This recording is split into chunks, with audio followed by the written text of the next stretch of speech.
रेणुका को भी बड़ा झटका लगा। जी हाँ दोस्तों, सीरियल उड़ने की आशा में एक नया और चौंकाने वाला ट्रैक शुरू हो चुका है। यहाँ रोशनी अपने आप को बचाने के लिए एक और झूठ का जाल बुनती है। वह सबको कह देती है कि उसके पापा अब इस दुनिया में नहीं रहे। असल में वह नहीं चाहती कि देशमुख परिवार दुबई जाए और उसके अतीत की सच्चाई किसी के सामने आ जाए। इसी डर से उसने यह झूठ बोल दिया। लेकिन अब वही झूठ उसकी जिंदगी का सबसे बड़ा तूफान बन गया है। देशमुख हाउस में सब कुछ सामान्य दिख रहा है।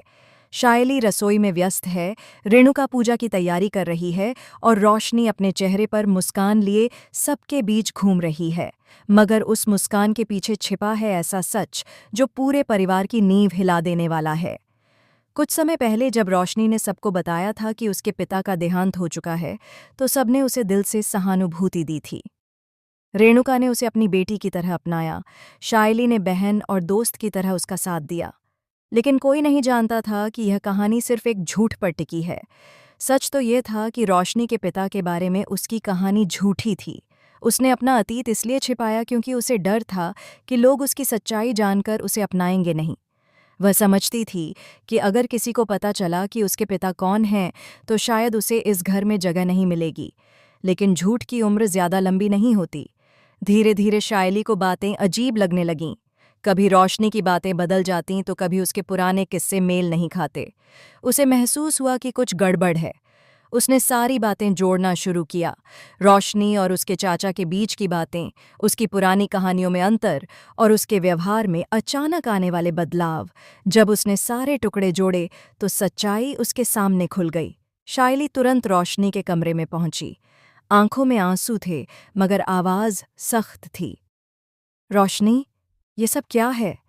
तुमने कहा था तुम्हारे पापा नहीं रहे, लेकिन सच्चाई कुछ और है। तुमने सबको झूठ कहा। रोशनी की नजरें झुक गईं। वह धीमी आवाज में बोली, शायली, मैं मजबूर थी। अगर सबको मेरे पिता की पहचान पता चल जाती तो मुझे इस घर से निकाल दिया जाता।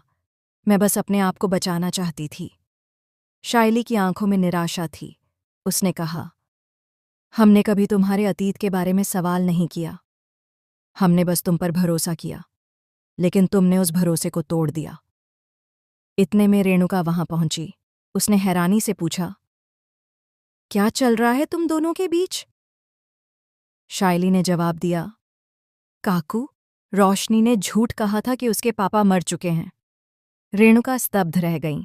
उन्होंने रोशनी से पूछा, क्या यह सच है? रोशनी की आंखों में आंसू भर आए। उसने कांपते हुए कहा, हाँ, यह सच है। मैंने झूठ कहा था, लेकिन मेरा मकसद किसी को दुख देना नहीं था। मैं बस इस घर में रहना चाहती थी। रेणुका के चेहरे पर निराशा साफ झलक रही थी। उन्होंने कहा, हमने तुझे बेटी समझा और तूने झूठ बोला। अगर तू शुरू से सच बोलती तो आज यह सब नहीं होता। रोशनी हाथ जोड़कर बोली, काकू, माफ कर दीजिए, मुझसे गलती हो गई। मगर रेणुका का दिल अब पत्थर हो चुका था। उन्होंने कहा, इस घर की नींव भरोसे पर बनी है और तूने उस नींव को हिला दिया है। अब इस घर में तेरी कोई जगह नहीं।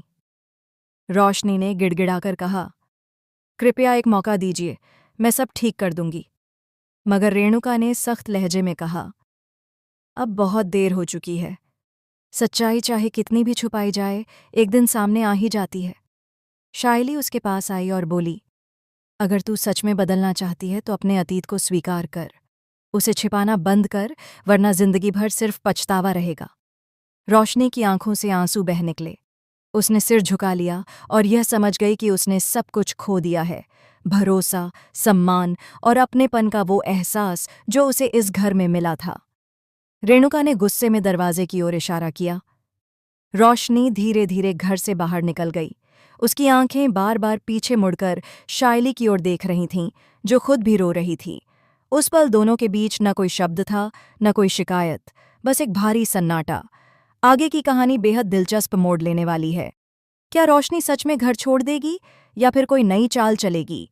क्या वह अपने अतीत का सामना करने की हिम्मत जुटा पाएगी या फिर किसी नए षड्यंत्र की शुरुआत करेगी?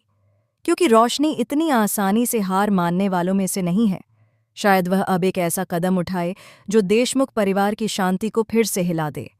आने वाले एपिसोड्स में सच्चाई और भी गहरी होगी, रिश्तों की परीक्षा होगी और एक नया संघर्ष शुरू होगा, जहां झूठ, सच और भावनाएं एक दूसरे से टकराएंगी। उड़ने की आशा की यह कहानी अब अपने सबसे रोमांचक पड़ाव पर पहुंच चुकी है।